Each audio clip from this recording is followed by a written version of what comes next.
Hey, what's up, y'all? I'm Kyle Downey, and this is the Sports Download, the show where a Los Angeles native talks sports from a fan's perspective. I might not be unbiased, but I keep it honest and real with you. So, the Western Conference Finals Game 1 happened, and the Lakers lost. They were getting their butts whooped in the first half, and they made a comeback in the second half. And that was because of some adjustments that they made. And it seemed like it was maybe too late, so Coach Ham ran out there with Dennis Schroeder starting instead of Jared Vanderbilt. And I don't think that was the right lineup to throw out there because Denver has a big team. They got Jokic, Aaron Gordon's big, Michael Porter Jr. 6'10", and you had Austin Reeves guarding him. He's giving up 5 inches. And then KCP is 6'5", he's big. And then Jamal Murray is like 6'4", 6'5", he's a big guard. So I know that sometimes they will be able to use that lineup, but I don't think to start off, because I'm a huge believer in your closing lineup is very important, but your starting lineup is really important. I like for the team to start off with a lineup that will be fruitful and productive, and you don't want to start behind. You want to start ahead, and there's been a lot of games this season, especially before the trades, but after the trades also, where we started behind the 8 ball, give them spot them like 10 points, and that's kind of what happened in the first quarter. They spotted the Nuggets like 10 points in the first quarter. They weren't getting rebounds because they were lacking size, but they were also lacking energy, and that's a part of it. If you're smaller out there, you're giving up size. You got to be the more energetic team. And yes, there's the elevation of Denver. When you go to the city of Denver, the Mile High City, you do have to get used to that. So I think that will be less of a problem. LeBron said it himself that it's less of a problem after you've been there a couple days. So hopefully that benefits them.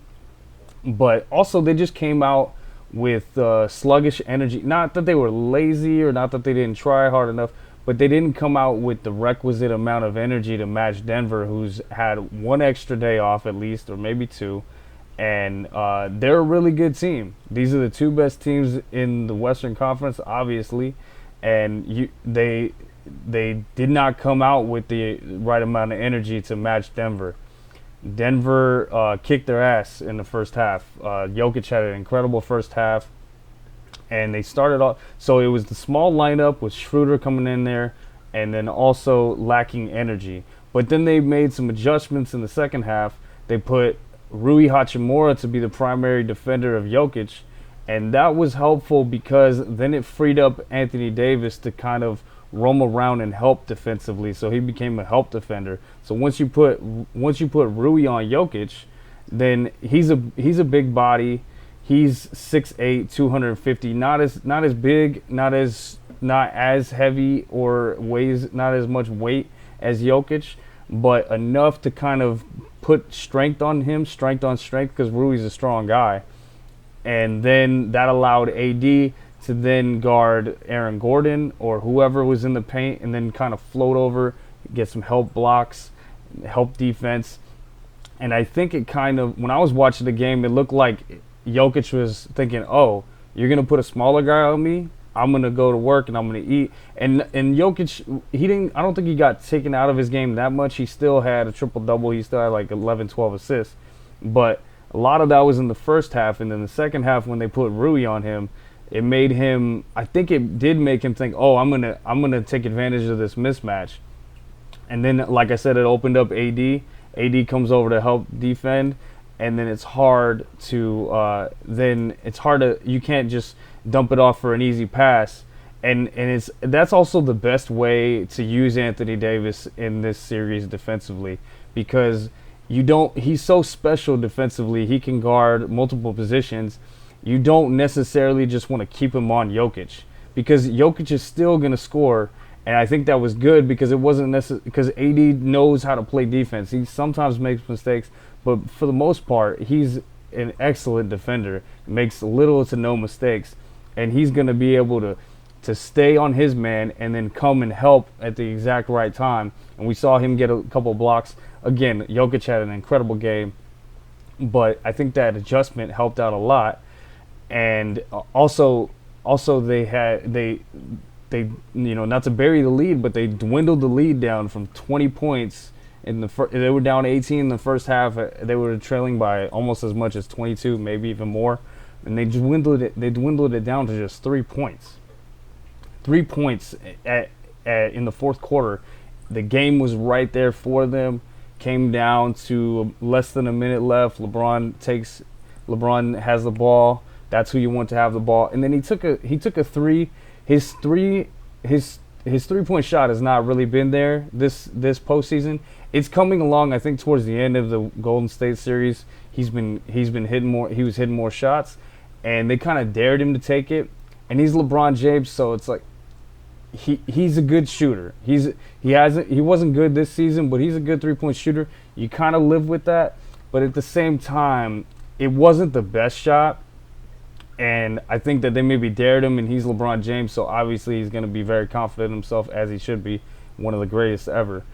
But maybe you could have kicked it out to like Austin Reeves, he just hit 2 big threes. So maybe you could have kicked it out to Reeves or get a better shot, maybe go to the basket. There's multiple philosophies, but basically my thing, it comes down to, yes, in-game decision making is going to be very important at the end of the game, but you can't spot them 18 points in the first half. So tonight at 5:30 p.m. is the tip-off on ESPN. You cannot spot them that kind of points. You cannot spot them that much points. You can't spot them any points. Just go out and have the best lineup.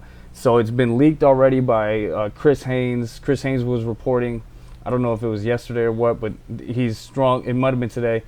It's been circulating the internet that Darvin Ham might start Rui. And I would be a fan of that. I think that'll work. And yes, there will be the adjustment by Denver. It's going to be a series of adjustments. We saw it was a tale of two halves, literally, where they were getting their butts handed to them in the first half. They made adjustments, and then they made it a close game in the second half. So I think that, yeah, Denver feels confident going up 1-0. Comments have come out from Coach Malone from the Nuggets saying, oh, yeah, Darvin's wishing he's up 1-0. Yes, that's true, but I also saw a clip where he's saying, great job, team, great win, but the defense has got to be better because they still gave up 126 points. The Lakers gave up 132. That was very uncharacteristic of them. I'm looking for their defense to bounce back. I don't think it's going to be that high scoring moving forward. I think that both teams kind of were letting things go, but Denver has a good defense, but it doesn't look like they have good rim protection. The Lakers were able to score pretty much at will at the rim. Jokic sometimes can drop down. He's not a terrible defender. He's okay to decent, but those shots are going to be there. LeBron's going to be able to go in for the layups when he drives. Hopefully he can drive. I don't know if he'll drive to the basket as much as he did yesterday or the other day, excuse me. I don't know if he'll drive to the basket that much because he does kind of need to pick his spots and see and use the right amount of energy for each game to get the win. But the shots are going to be there. AD was dominant. Incredible game. Unfortunately, in the Denver win, I think it got buried a little bit that AD had 40 points, and I'm not sure how many rebounds, but he had 40 points. I can look it up, but he was balling, man. He was getting shots at the rim, getting dunks. He was aggressive, and I think the fact that him not having to guard Jokic every time down on the defensive end will give him more energy on the offensive end. And I hope that he knows, and I think he knows that this is a series where I can feast at the rim, where I can be aggressive. And we're going to need his aggressiveness. We're going to need him to be offensively aggressive and go after it because he's going to be special on defense. But we need him to be aggressive on offense because they can't stop him. Jokic and AD, I've heard that they're going to kind of cancel each other out. They kind of did. Jokic had 34-point triple-double. AD had a double-double with 40 points. So AD actually scored more, but Jokic had a better overall game, and his team got the win. So technically, you would give the edge to him, but AD still dropped 40 on them on the other end. And I noticed as well that they're matching AD's minutes with Jokic's minutes, and Darvin Ham is doing that. I think that's the first time he's done that with AD. In the Warriors series, he matched up LeBron's minutes with Steph's, but now he's matching AD's minutes with Jokic, and it's smart. That's smart. They're going to play Jokic 40 minutes, play AD 40 minutes, because it's a battle of centers, and they're going to kind of cancel each other out, and everybody else is going to have to step up. LeBron had a really good game despite the last minute of that game where he turned the ball over a couple times and took that three and missed it. He had a great game. He had 25. It's not the greatest he can be, but it's still a really good game from LeBron. 25 points. He almost had a triple-double himself. I think he was one assist shy. And we also had a good game from Austin Reeves. He looked tired a little bit, but he was able to push through. He looked not quite himself, but he hit those two big threes to bring the game close. And he had 23 points. D'Angelo Russell was a bad D'Angelo Russell game, bad D'Lo game. Wasn't hitting shots, was 4 for 11. I saw him after the game, was taking shots and putting up shots after the game to get back in the lab, get back into practice. And I personally love that. I don't know why some people may be hating about it, but I personally love that. He's going to have to be better. We're going to need his scoring. When he can, because our defense is going to be good, I think it's going to be way better than it was game one where we gave up 72 points in the first half. That was terrible. I think it's going to be a lot better with the adjustments that we make and just with the overall energy. Like, I think the Lakers, they kind of eased themselves into that game and they got their asses kicked. So they're going to have to come in with the right amount of energy, the right amount of focus, and limit the turnovers. They didn't turn over the ball that much, but they got out-rebounded, and rebounding is something where it's energy. You gotta get your body on your guy, box him out, and energy. That's what it is. It's heart, it's hustle. It's not glamour. It's about grit, and we got that on our team. You just gotta come out with the energy. You gotta be ready to put it all out there on the court. And they got out-rebounded in the first quarter terribly. I think it was 22-6 at one point. I don't know if that was the first quarter or first half. But, yeah, so you can't give up that many rebounds on the glass or you will get your ass kicked like they did in the first half. So D'Lo's going to have to be better. D'Lo's going to have to try his best on the defensive end. He's an okay defender. Sometimes he's put in spots where it's a disadvantage for him. So he's going to have to give us more. He's going to have to hit some threes if the shot's not falling.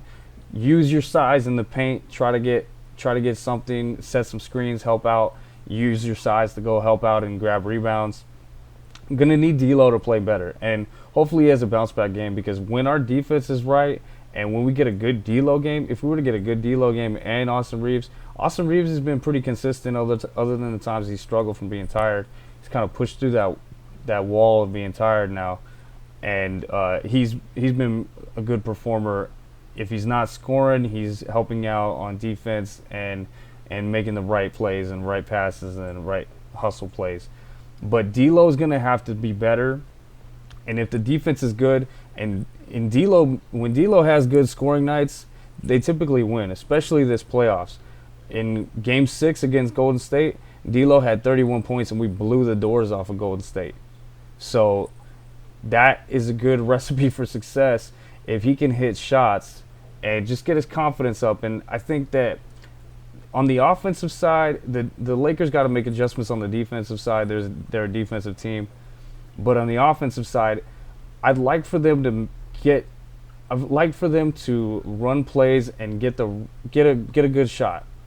Get a good shot. It could be a three if the three's not falling, but I'd love to see them just go to the basket. If LeBron goes to the basket, they're not going to get a home whistle because they're not home. So if they just go to the basket, score on these dudes in the basket, get AD touches at the basket, get anybody just going to the basket, putting these dudes in the basket. You know what I mean? Go for a two. You don't need a three. I know that this generation of basketball is a lot of threes because of the math and analytics, and I love threes, but if they're not falling, you got to go for something easier. Whether it's a layup, a dunk, or mid-range, get something that works for you if the three isn't working for you. And I think if they make those adjustments, obviously Denver's a great team. They got a really good head coach in Michael Malone. They're going to adjust as well. But I think that the Lakers will be able to counter, and we'll see what those counters are. But I love starting Rui. I think if they start, my ideal starting five would be to start D'Lo, Reeves, Rui, LeBron, and AD, and then go from there. And then you can have maybe bring in Schroeder when AD is off the court or something like that in the non-Jokic minutes. And maybe if they need to bring in Wenyen Gabriel to help out on the glass and help out defensively. Maybe even Vanderbilt, he kind of struggled, but he has skills that we could use. We could put him on Jamal Murray, or we could put him on Michael Porter Jr. That's another thing on the defensive side. They cannot have Austin Reeves guarding MPJ more than just like the occasional switch, because MPJ, Michael Porter Jr. was not really struggling because he gave up 5 inches. He gave up 5 inches in height, and that's tough. That's tough. Austin Reeves is a decent to good defender, but you can't you have him giving up 5 inches in height. MPJ's going to just be able to shoot over him, and that's not a recipe for success. So if they make those necessary adjustments and come out with the right energy, they have a great chance of winning this game. I know that the betting odds are, I believe Denver's a 5.5 point favorite. I mean, that means nothing really. I mean, you know, a lot of times these guys are right, and sometimes they do it just to get people to bet.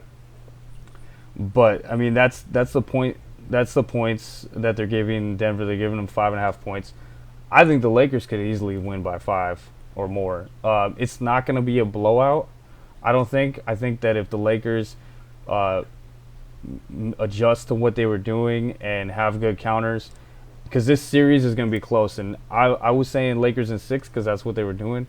Now it's a tough situation where they're going to have to win 3 straight. It's definitely possible, but I could see this series going 6 or 7. Predictions are tough. It's a silly thing to do, predictions anyway, because the best are maybe right 60% of the time. It's tough to do. But I would say Lakers in 6 or 7. Not that the Nuggets can't, they could possibly win this series, but I'm a Laker fan, so I'm going to lean on the Lakers. Plus, you can't bet against LeBron when LeBron is LeBron, and he's been in the finals, 10 times, 11 times? Who knows how many times it is now. I think it's about 11. But you can't bet against LeBron, and LeBron and AD are still undefeated when they are fully healthy in the playoffs. They're still undefeated. They lost to Phoenix in 2021, but that was when AD got hurt. So, again, like I said in the preview show the other night, this is I like the Lakers' chances because they're a defensive team. We saw, though, that the Denver Nuggets are a really good team. They're a great team, and you got to show respect. You got to show respect to them in the way you play and not underestimate your opponent, because then you get your ass kicked like they did in the first half and like how the Celtics did with the Heat in the Eastern Conference Finals in game 1. In the third quarter, the Celtics gave up 46 points, and I have to look it up how much they scored, but that's where they lost the game. That's where they lost the game, in the third quarter. That is, I don't know what the hell to make of it there. And I had mentioned in the preview video that, you know, you mess around, you find out, you get your ass kicked. You underestimate your opponent, you get your ass kicked. That is not the way to start a series. Jimmy Butler out here just giving these Celtics nightmares. And I love to see it as a Laker fan personally. I mean, I would love for the Lakers to win a championship against the Celtics, but I would also love for them not to have a chance at all. And it would be a fun bubble rematch, because all these conference finals now are bubble rematches. Let's check the box score. So they end up losing by 7. In the first quarter, Boston won the first quarter by 2. They won the second quarter by 7, and in the third quarter they gave up 46 points, got outscored by 21, and then they won the fourth quarter. And Joe Mazzulla, man, poor guy, the head coach of the Celtics, he's getting lit up on Twitter and stuff when he's saying, "Oh yeah, we won 3 or 4 quarters." Yeah, but you lost the game, bro. You lost the game. Yes, I understand. I understand that you only lost the third quarter, but you lost it by a lot. You lost it by 21 points. And Jimmy Buckets out here, 35 points, 7 assists, 5 rebounds. Jimmy Butler, man. There's a reason why they call him Jimmy Buckets. He is just incredible. And I said it on Twitter. I still cannot believe that Chicago didn't keep Jimmy. Minnesota didn't keep Jimmy. Philly didn't keep Jimmy. And, and Philly didn't keep Jimmy. And these people thought, some people were saying that it was a bad contract. No, Jimmy he's a good regular season player, but when it comes to the playoffs, he's a 16-game playoff performer, and he's a dog out there, man. He is a dog. He just knows how to win. He knows how to get there. He's not on the same level as LeBron, but when it gets to the playoffs, like LeBron historically, but when it gets to the playoffs, Jimmy Butler he goes from like a top 10, top 15 player to like a top 5 player. I would say he's a top 5 player in the playoffs. Absolutely, without question, that's what I would say. And you had, for them, Bam Adebayo, 20 and 8 and 5 assists. Gabe Vincent giving him 15 points. Max Strus, 15 points. Caleb Martin, whichever Martin brother that is, 15 points. Kyle Lowry, 15 points. They have these, like, as I mentioned before, the Heat is Jimmy Butler, Heat culture, Bam Adebayo, and some dudes that just don't care about the spotlight. They don't care about what your name says on the front of your jersey. They don't care who it is. They just go out there and ball. And kudos to Miami for finding these dudes like Strus, Vincent, and Martin, who nobody ever heard of before that. And kudos to Butler for just being an absolute dog out there on the court. Just he's just a very smart basketball player, very tough to play against. And the Celtics will mess around and lose this series if they don't get it together and if they don't take them seriously. Because they tricked off 2 games to the Hawks in the first round. They tricked off a few games and went to a game 7 against Philly when Embiid wasn't right, I don't think, physically, and Harden is historically not clutch in the playoffs, and they still let it go to a game 7 when I think they were clearly the better team. They will mess around and they will find out and they will get their asses kicked and find themselves at home. I don't know what's going on in their heads, why they would let that happen. Pay attention to detail. And also Mazzulla didn't call a timeout in the third quarter. He didn't call a timeout, and it's like, bro, Spoelstra called a timeout in the fourth quarter, in the third or fourth, when it was like a 10-0 run. These dudes dropped 46 in the third quarter. You didn't call a timeout to try to stop stuff. Like, you don't want to be ending the game with a timeout in your pocket. That's not good. I mean, Tatum overall had a good game, 30 points, but 30 points, 7 rebounds, but I don't know. It obviously wasn't enough. Horford, not bad game, 7 points. Robert Williams had 14 points. Jaylen Brown 22, but in the playoffs, you got to give more. If you lost, you obviously had to give more. Marcus Smart had a decent game. Brogdon had a decent game. But it obviously was not enough to get it done. Let's dive into the stats of that game. Both teams shot well overall. 3-point advantage goes to Miami. They were freaking white hot. They were hot like their name, the Heat. 51% from 3. That's a tough thing to overcome. That's insanely hot. They made more a higher percentage free throws, but more free throws to the Celtics. Looks like Miami out rebounded them. Turnovers, Celtics had a few too many turnovers.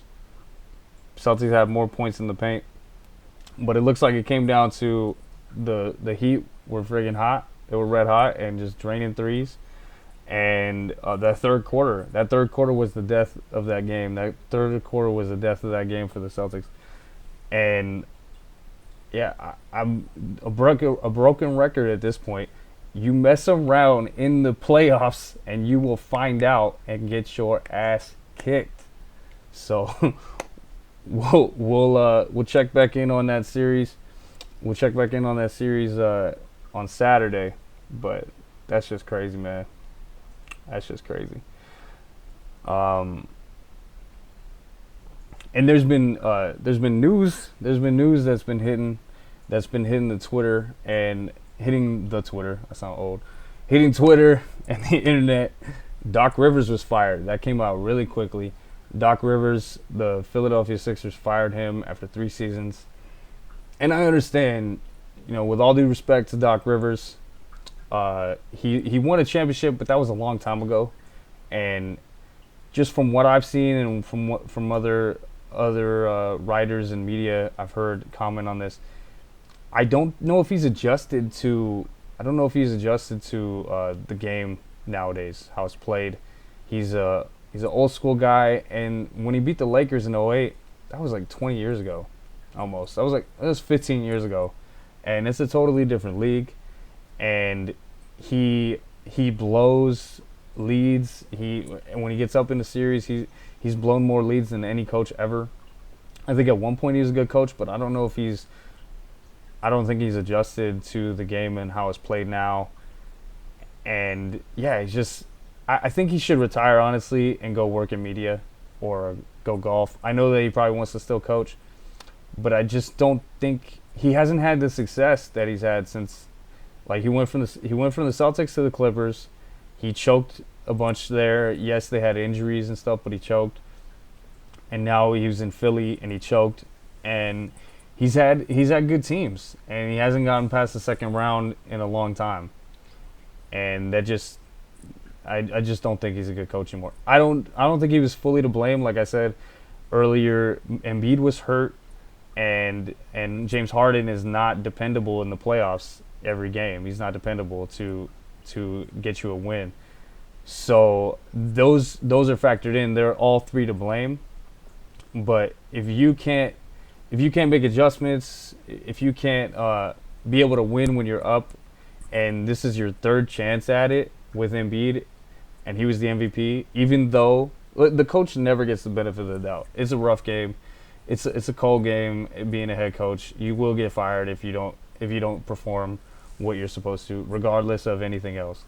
So yeah, I think honestly, respectfully, I think he should retire and go to media, because I don't think that it's beneficial anymore at this point.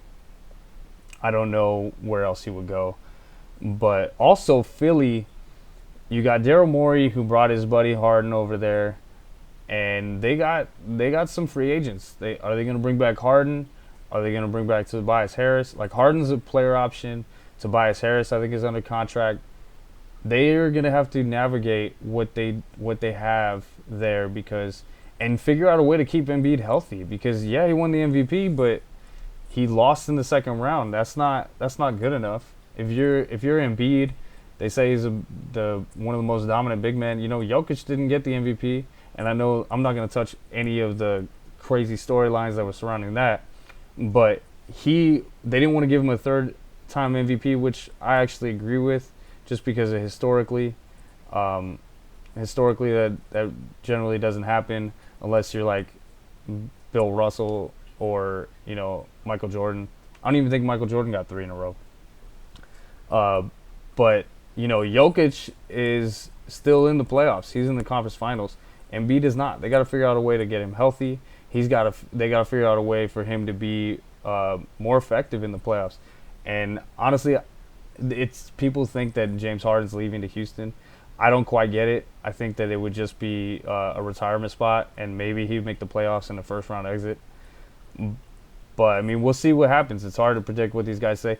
I saw something come out today that Harden might have wanted Doc Rivers gone. If that's the case, maybe Harden stays for a year or so more. He's 34. I could see him wanting to be in a winning situation. But they're going to have to figure it out. They're going to have to try to keep Embiid healthy and get them some more help, because Harden didn't cut it, and neither did Embiid. And that's just it. You know, it's a failure because they didn't win a championship. Yes, they had success to get to the playoffs, but it's a failure because a lot of people consider Embiid to be the greatest big man in the league, and that just doesn't cut it. When you got Jokic still in the playoffs and AD still in the playoffs, these other big men that are really successful, that just doesn't cut it for Embiid or the Sixers. They shouldn't be satisfied with that at all. And people are clowning on them, making fun of the trust the process didn't work out. I mean, hey, they got a generational type player in Embiid. They haven't made it over the hump, so ultimately it hasn't been successful.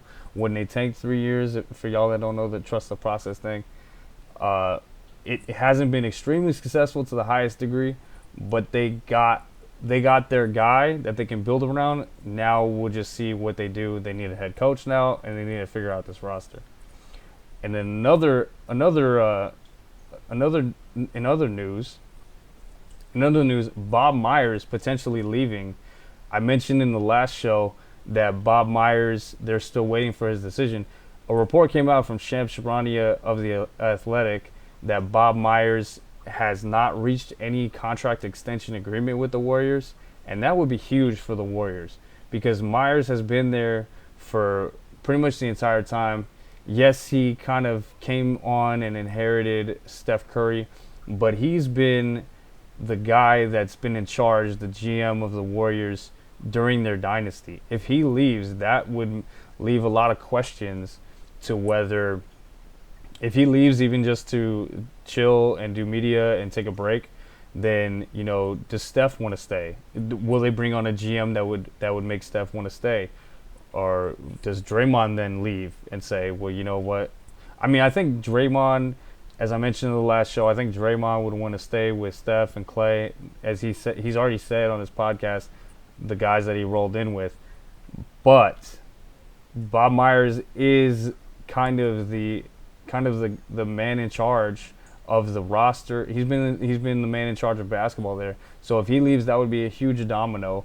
And it also came out that Mike Winger of the Clippers is looking at a job to be the president of basketball for the Wizards. So if he were to then leave, then that leaves the GM spot open for the Clippers.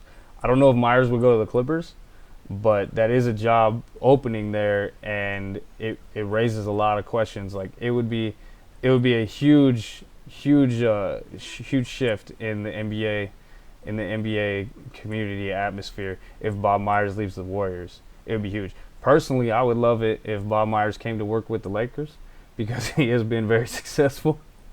I don't know if he does, but that'd be great. That'd be great because he's had a lot of great success. But yeah, huge news in the NBA lately. And I'm going to be back to cover it. I'll be back with another episode after the Western Conference Finals and the Eastern Conference Finals. Thank y'all so much for coming by to check out this episode. Please like and subscribe. Leave comments if you got any kind of questions or anything like that. And I'll see y'all soon. Peace, love, and God bless.